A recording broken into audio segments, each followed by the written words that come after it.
जय गुरुजी। अथ श्री शिव महापुराणे द्वितीयायां रुद्र संहिता पंचमे युद्धखंड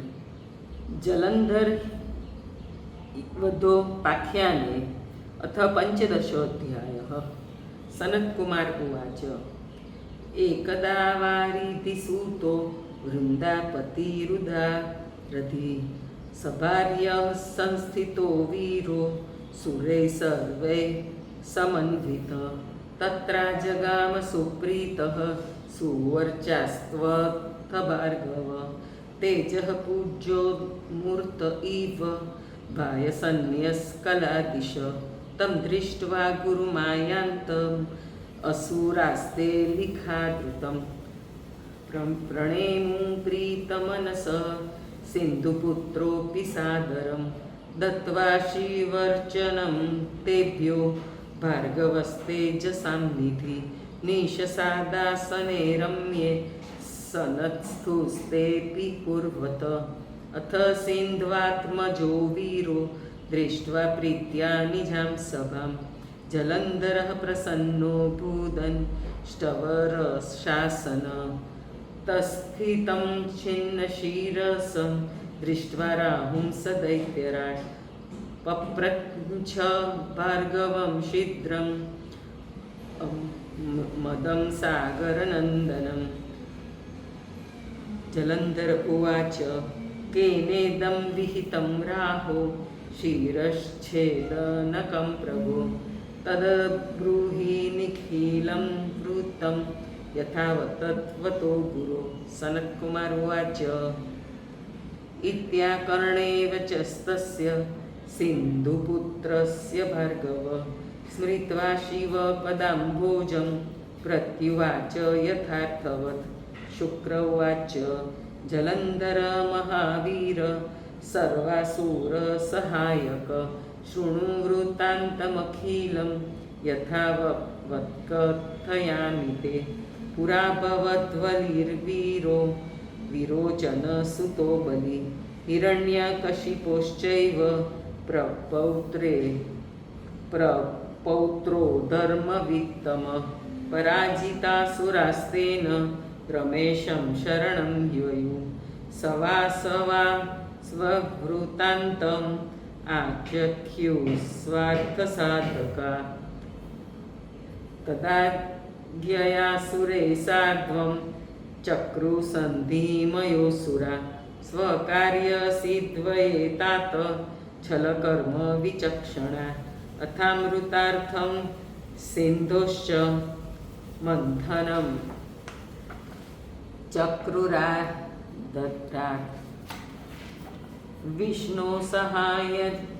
विष्णोसहायिनस्ते हि सुरा सर्वे सुरेशः ततो रत्नोपहर्मकार्षि दैत्यशत्रव जगृहुर्यन्ततो देवा वपुरप्यमृतं छलात् ततः पराभवं चक्रुर्सुराणां सहायत विष्णोऽसुरासशक्रास्ते वृतपानाद्वलान्विता शिरच्छेदं चकारासो पिबतश्वामृतं हरि राहुर्देव सभायां वै पक्षपाती हरे सदा। सनत्कुमार उवाच एवं कविस्तस्य शिरश्छेद राहो शशश अमृतार्थे समुद्रस्य मन्थनं देवकारितं रत्नोपहरणं चैव दैत्यानां च पराभवं देवैरमृतपानं च कृतं सर्वच विस्तरात् तदा कर्ण्य महावीरो युधिबाल प्रतापवान् चुक्रोधक्रोधरक्ताक्ष स्वपितुर्मर्नथं नं तदा अथ द्रुतं समाहूय गस्मराभिधमुत्तमं सर्वं शशंसचरितं यदाह गुरुरात्मवान् अथ तं प्रेषयामास स्वदूतं शक्रसन्निध्यो सम्मान्य बहुशः प्रीत्या भयं दत्त्वा विशारदं दूतस्त्रीविष्टपं तस्य जगामारमलं सुधि धस्मरोऽम्बुदिबालस्य सर्वदेव समन्वितं तत्र गत्वा सद्दूतस्तु सुधर्मा प्राप्य सत्वरं गर्वादखर्वमौलिर्हि देवेन्द्रं वाक्यमब्रवीत् दस्मर उवाच जलन्धरोऽम्बितनयः सर्वदैत्यजनेश्वर सुप्रतापी महावीरः स्वयं कविसहायवान् दूतोऽहं तस्य वीरस्य दस्मराख्यो न दस्मर प्रेषितस्तेन वीरेण त्वत्सकाशमिहागत अव्याहताज्ञ सर्वत्र जलन्धर उदग्रति निर्जिताखिलदैत्यारि स यदाह शृणुष्व तत् जलन्धर उवाच कस्मात् त्वया मम पिता मथितसागरोद्रिणा नीतानि सर्वरत्नानि पितुर्मे देवताधम उचितं न कृतं तेद्य तानि शीघ्रं प्रयच्छ मे ममाया हि विचार्येत्थं शरणं दैवतैः सह अन्यथा ते भयं भूरि भविष्यति सुधातम राज्यविध्वंसनं चैव सत्यमेतद्ब्रवीम्यहम् सनत्कुमार उवाच इति दूतवचः श्रुत्वा विस्मितस्त्रीदशाधिप उवाच तं स्मरन्निद्रो भयरोषसमन्वित अद्रयोमर्द्रयात् सत्रा स्वकुक्षिस्थायत कृता अन्येऽपि मदद्विषस्तेन रक्षितादिति चापुरा तस्मान्तद्रत्नजातं तु मया सर्वहृतं किल न तिष्ठति मम द्रोहि सुखं सत्यं ब्रवीम्यहम् शङ्खस्त्येवं पुरा दैत्यो मां द्विषन्सागरात्मज अभवन्मूढचित्तस्तु साधुसङ्गात् मुच्यत ममानुजेन हरिणा निहत स हि पापति हिंसक साधुसङ्गस्य पापिष्ठ सागरोदरे तद्रच्छ दूतशीघ्रं त्वं कथयस्वास्य तत्त्वत अब्धिपुत्रस्य सर्वं हि सिन्धोर्मन्थनकारणं सनत्कुमार उवाच इत्थं विसर्जितो दूतो दस्मराख्य सुबुद्धिमान् तदेन्द्रेणामतूर्णं यत्र वीरो जलन्धर तदिदं वचनं दैत्य राजो हि तेन धीमता कथितो निखिलं शक्र प्रोक्तं दूतेन वै तदा तद्विषस्म्य ततो दैत्यो रोषात् प्रस्फुरितादर उद्योगमकरोत्तूर्णं सर्वदेव जिगीषया तदोदोगे सुरेन्द्रस्य दिग्भ्य पातालतस्तथा दितिजाः प्रत्यपद्यन्ते कोटिशस्तथा अथ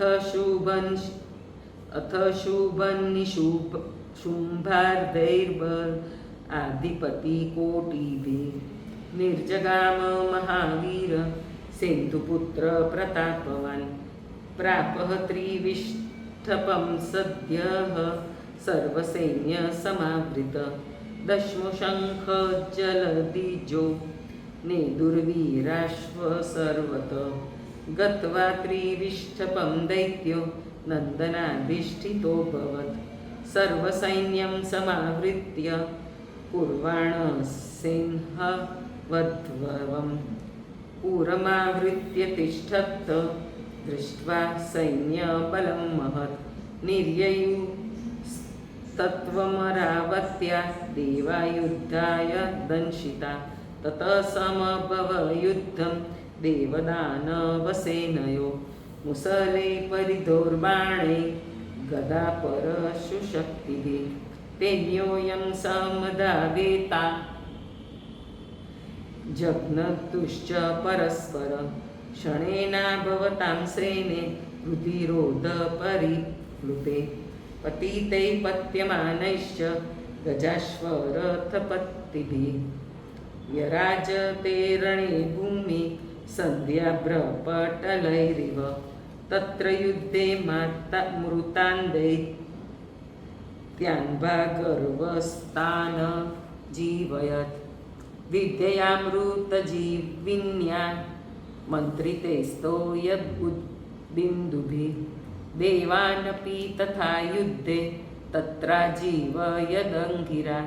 दिव्योषधैः समानीय द्रोणाद्रे स पुनः पुनः दृष्टवान् स तथा युद्धे पुनरेव समुत्थितान् जलन्धर क्रोधवशो भार्गवं वाक्यमब्रवीत् जलन्धरुवाच मया देवा हता युद्धे अतिष्ठन्ति कथं पुनः ततः सञ्जीवनी विद्या नैवान्यत्रेति वै श्रुता। सनत्कुमार उवाच इत्याकर्ण्यवचस्तस्य सिन्धुपुत्रस्य भार्गव प्रत्युवाच प्रसन्नात्मा गुरशक्रो जलन्धरं शुक्र उवाच दिव्योषधि समानीय द्रोणाद्वैरङ्गिनासुरान् जीवयत्येष वै तात सत्यं जानीहि मे वच जयमिच्छसि चेतात शृणु मे वचन शुभं ततः सोरं भुजाम्ब्यां त्वं द्रोणमब्धावुपाहर। सनत्कुमार उवाच इत्युक्तः स तु दैत्येन्द्रो गुरुणा भार्गवेण द्रुतं जगाम यत्रासा आस्ते चैवाद्रिराट्टचस भुजाभ्यां तरसा दैत्यो नीत्वा द्रोणं च तं तदा प्राक्षिपत्सागरे तूर्णं चित्रं न हरतेजसे पुनरायान् महावीर सिन्धुपुत्रो महाहवं जदानास्त्रैश्च विविधैः सुरान् कृत्वा बलं महत् अथ देवान् हतान् दृष्ट्वा द्रोणाद्रिमगमद्गुरु तावत् तत्र गिरोन्द्रं तं न ददर्श सुराचितं ज्ञात्वा हैत्यहतं द्रोणं धिषणो भयविह्वल आगत्य देवान् प्रोवाच जीवो व्याकुलमानस गुरुर्वाच पलायध्वं सुरा सर्वे द्रोणो नास्ति गिरिर्महान् ध्रुवं द्यस्तश्च दैत्येन पाथोदितनयेन हि जलन्धरो महादैत्यो नायं जेतु क्षमो यत रुद्राश सम्भवो ह्येष सर्वाम विमदर्नः मया ज्ञातप्रभावोऽस्य यथोत्पन्न स्वयं सुरा शिवापमानकृच्छङ्कर चेष्टितं स्म रताखिलं। सनत्कुमार उवाच श्रुत्वा तद्वचनं देवा सुराचार्य प्रकीर्तितं जयाशां त्यक्तवन्तस्ते भयविह्वलितास्तथा दैत्यराजेन तेनाति हन्यमाना समन्तत धैर्यं त्यक्त्वा पलायत्न दिशो दश सवा देवान् विदाद्रवीतान् दृष्ट्वा दैत्यसागरनन्दन शङ्खभेरीजयरवे प्रविवेशामरावतीं प्रविष्टे नागरीं दैत्ये देवा शुक्रपुरोगमा सुवर्णाद्विगुहा प्राप्ता न्यवसन्देत्यतातिता तदैव सर्वेष्वसुरो धिकारेष्विन्द्रा विकानां विनिवेश्य सम्यक्